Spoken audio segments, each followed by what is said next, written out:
rimski or mana and Canada MS or no mali mana was a kind of doctor Amas find out I can't go how don't know about private practice of the guy man hido ma see the young high boy see the doctor the private practice of the see the go English see what you mean say director role see you mana but tea doing Natra mana ying doing mana verified to doing mana verified to day mana ying day I look at the people straight see like for door manu clear to three I do kind of age the Thai account general the Thai I look at the people manu to pangi kaya lupa tangi lupa listen kuta mga nipugi maya da some pangi I do then masana cried up private hospitals in the I don't OPD pamba mayam siyaw ay loy pami hide ko pami then no adu OT operation to mayam yaw natra mayam yaw si ako'y mayam na loy no uba khangba ngaktani ado director de khangde nga rimski director khangde natra jenimski director na khangde si khangbijan biu amtang nei na biu aduga den kari tong pi yagi tong tieng biu mayam si toroga noina khanara kanu da songna kanu da mi na thugaira mani thugair du mai property du sunate miyang ge property du thugair ga di adum ma phani natra phaba si niyom ni nan ge su loi phani natra phani ar patient party pharakane ba ko phaba ya ponte ba lo hi si bu ko wi lo je lo gi wang ma da thabuk tok podo adugum ba tawwa da gi den khut tharame khut thaba du da doctor si loi mak sama sum minute lo ya di khoi loi khang sam sum men lo ya ponte ba ko akhoi su du ngai re mi bu sam sum ya ponte ba natra aduna si to kan da khoi na miyam de ta ko na last ka de bu ai ta patient party da maral ha ta sinjal laga ta loi be ya ponte ba ko aduna tung da sing ma thok sing thok na boi da makta director sing tu na yengu sine ba ko yengsi non practicing allowance khoi gi low ri ba doctor sing sina karab hospital da karai da kano tawrige se ma private practice tawrige se masi yengna ba mechanism amta leite di kano CCTV camera khilaga yengda bani adu gi course thamgada bani ko amta leite ko leite ban maram or ka da free dum oye ko doctor na nungai nam ni moi kannam ni hayai moi punsi kanna ba gi dam tawrin hayai ba tawre na jikte akhoi kano doctor sing amta rims ki doctor amata private practice tawgi hare na tawbudi kana tawro juno akhoi loi khang yang tro tangai phadab lere ka di kanano hai ba doctor do ai gam ta phamin na gari mi ne mai mang da phak ta ke loi ma balap to ganu miyam da balap to ganu kana ponte ba ko khoi leipak se miyam se ana nuksiba doctor mayam su leko then aduga asoi ba di soi re hai si aduga phana ba hona se ba ko adu chumne na khali simlere aduna non practicing allowance low ri ba doctor kharana private hospital mayam amada operation toy then OPD phami si yamna nakai sangba pot amal lei aduga kamai tore private hospital du da phamba matam da pham pasagi ni phami je samjau ba pasang tani phami pasang tani ko OPD phambas da tangkai amaduna kanagi no sam phange lupa yankai amana doctor rugi man hek lieng bu loraga private hospital counter du pur sakajin kanano thilakadoi ni na samna adona kana kusalaga akhoi envelope da half ko doni ko pi doni then tangkai na kanagi hospital bagi oidoi ne ba aduna ni nurse mayang gi atete mayang gi toro pirga ma hospital gi income oidu du sine si posin jo akhoi khaming ne ko si ba simlere adagidi then atopa amana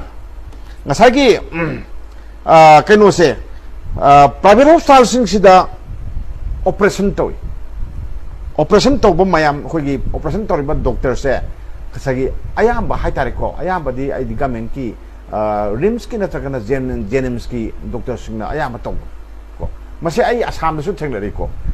down da ate da power have doctor man je government doctor de loi oi rami ko loi oi moi su ko karamba doctor no yeng biu apa ma doctor do hai biu akhoi mai contact to do ni do ta hon do ni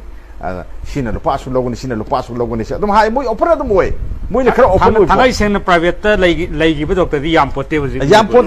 yam poti da aduna operation ki sa se man operation charge ni lupa lising kaya lo ni hakan tranga lo ni 15000 lo ni han ko akhoi gi ma lupa lising 30 sama gum ba se akhoi kanu ga lupa lising tarika sama gum ba se nipan gum ba se doctor na pai gini adu le mo bodana tangkai amado na kana gi no han hospital du gi oi ne sai ye ne ko sumani ye ne sai chalai ni ko adagi di amu yengo sina taba akhoi gi private hospital du da mathau toriba doctor do aduna mana masagi ana badugi magi kanoki ka hata treatment gi damakta mana test maya ma to holidna thai dana thai ko thari base kai gumba private hospital da thabak tuk jaba ko aseng ba thabak tuk jaba doctor du oiragasu